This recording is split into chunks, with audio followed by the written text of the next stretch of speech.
things that are left out and things that we don't pay attention to. If you go up to the average person, you say, can you name a cell in the brain? Someone might say, neurons? And you'd say, yeah, neurons. But what people don't actually realize is that there are another type of cell in the brain that actually outnumbers neurons 2 to 1. That are in twice the concentration in the neurons, and that have just as important job, that they literally have jobs that are just as important as the neurons do, and they are called glial cells. Glial cells. Now these cells are responsible for all sorts of functions. They're responsible for cleaning up debris.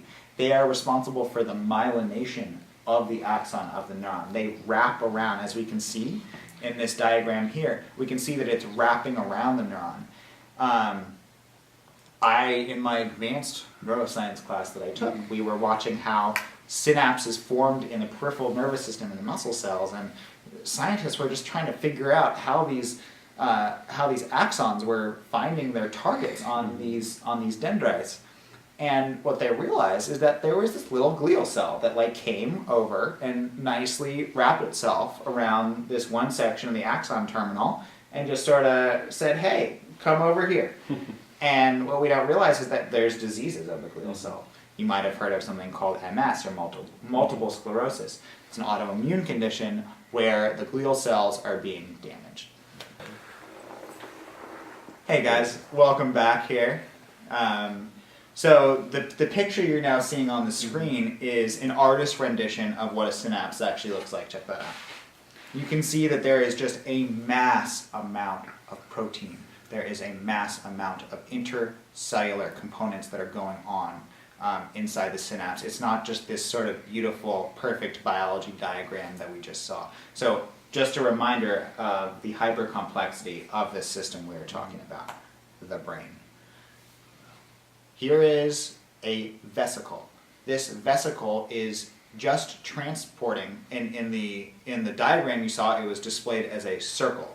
This is a vesicle with over 80 different types of protein that are on the outside of the vesicle, and from my memory, the textbook that this came in, it said that there was a little asterisk that said, sorry, we couldn't even display how many proteins are actually on the surface of this vesicle because it is so complicated.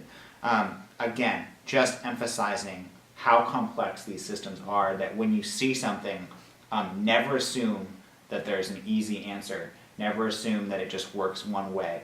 Assume that there are multiple players that are happening all at once. Assume that everything matters. Assume that there are relationships at play, and that everything is connected, literally.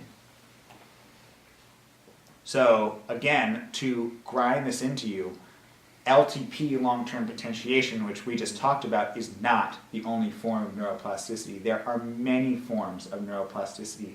There's long-term depression, which is the exact opposite of what we talked about, where the sodium channels are going away. There's what's called spine remodeling, which is where the little dendrites, which are called spines, sort of seek out another little connection. There's called synaptogenesis, where we're actually forming new synapses. There's synaptic elimination, okay, which means that we're getting rid of synapses. Mm-hmm. There's an increase in neurotransmitter release that can happen. That's this often is occurring presynaptically, so that means it's happening on the axon terminals. It's happening at the top of the diagram, not at the bottom of the diagram.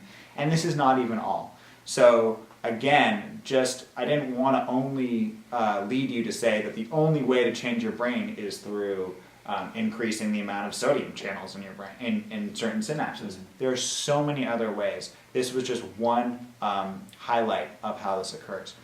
So, really, and this is a diagram right here looking at, again, a green neuron showing that it's expressing green fluorescent protein, and it's showing how we can see in the top of the top of the photo there is a small sort of bulb, and in the bottom there is a larger one, and that is because this neuron is undergoing neuroplasticity, that this little spine is changing. It is seeking out a new connection. So this is really interesting, guys. This is another scary diagram, okay? But I want to hammer in something that we learned before. We learned something called the central dogma of biology, and I bet a lot of you are a little sick of hearing about the central dogma of biology. We learned that DNA goes to RNA, which goes to protein. So what this diagram is saying to us, okay, it's showing how basically the sodium channels that are formed, that a gene inside the nucleus is turning on to synthesize more sodium channels. The sodium channels themselves are a protein. And what was actually happening is that a gene, that the recipe from the cookbook, from our metaphor before, okay, that recipe, that the cooks are looking in the cookbook for the recipe, and that recipe is being expressed, that recipe is being found, and that recipe is make me more sodium channels. We need more positive charge in this neuron. That's what's happening in your brain. And so what's happening inside the nucleus, which we can now say is the kitchen, we're looking inside the cookbook, we're looking inside the genetic material. That genetic material is being transcribed into RNA, and that specific RNA is coding for a specific recipe, and that specific recipe is a sodium channel. And that sodium channel is allowing more positive charge to come inside of the neuron, and that positive charge is increasing the likelihood of an action potential, and that action potential is changing something in your brain, which we presume is also changing something about your behavior, which is impacting your environment, and again, the entire world. Crazy. Let's take another little break. Welcome back, guys. So I just wanted to let you know, if you didn't understand every single thing I just said previously, you are in big trouble. And I just want you to know that I'm just kidding. Again, there are so many resources for you guys to understand this stuff. Khan Academy, just continually to YouTube stuff. And again, I don't want you to pay attention to the trees. I want you to pay attention to the forest. What's going on in the forest is way more important than what bark color the tree is. The fact that you guys understand that plasticity is the changing of the brain, and the fact that you guys understand what the implications of plasticity are much more important. And speaking of implications, that's really what I want to do next. I want to talk about why do we care about all of this? Why did I just spend all this time?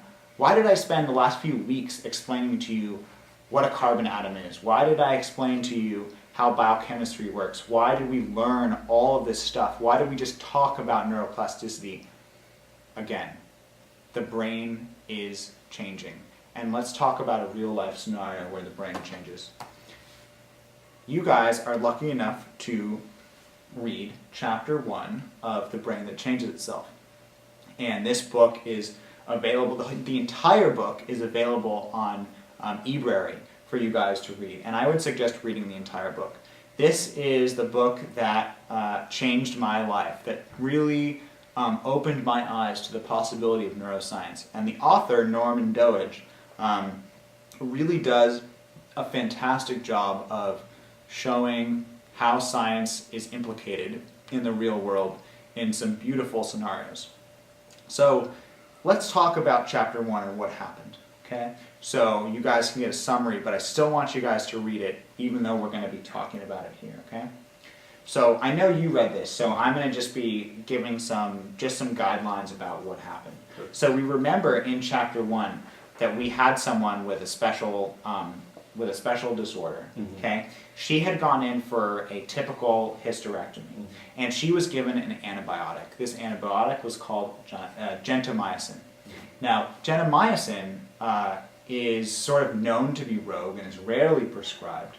And what happened is that it wiped out her vestibular function.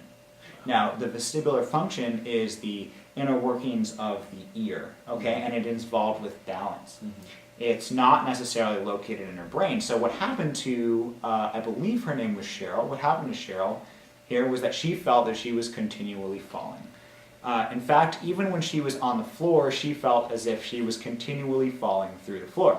So, Jack, you can imagine this is going to be fun for 5 minutes, and then about after that, you're going to feel like you want to kill yourself. And that's actually how she felt. And it was a very serious story of how this woman could not function in her life because she felt so dizzy and she felt as if she was continually falling. She went to the emergency room, she did all these different things and could not sort out what was wrong with her. She then met a neuroscientist. And that neuroscientist was able to say, I think we can help you. And I think we can help you living better through chemistry. I think we can help you through brain science. And what he did is he realized that her vestibular function was wiped out. So he got a device called an accelerometer. Now, this device was on top of her head, okay? And every time she leaned forward, there was a pad of electrodes on the tip of her tongue that would stimulate the tip of her tongue when she moved forward. When she moved backwards, that pad of electrodes was activated in the back of her tongue. When she moved to her left, that pad of electrodes was on the left side, the right side, and so on. You're getting the point. Now, you're like, what is going on there? Well, she began to associate where she was in space with the stimulation on her tongue. And what that was doing is that was retraining her brain to where she was in space. And all of a sudden, when she had this accelerometer on her head, this device, she no longer felt like she was falling. And the beautiful thing about this story is that when she took the helmet off, when she took this accelerometer off, there was what's called a residual effect. Okay? And that residual effect means that she didn't need to have it on. She only needed it maybe once a day, and then all of a sudden she only needed it once a week. She only needed it once a month. She retrained her brain.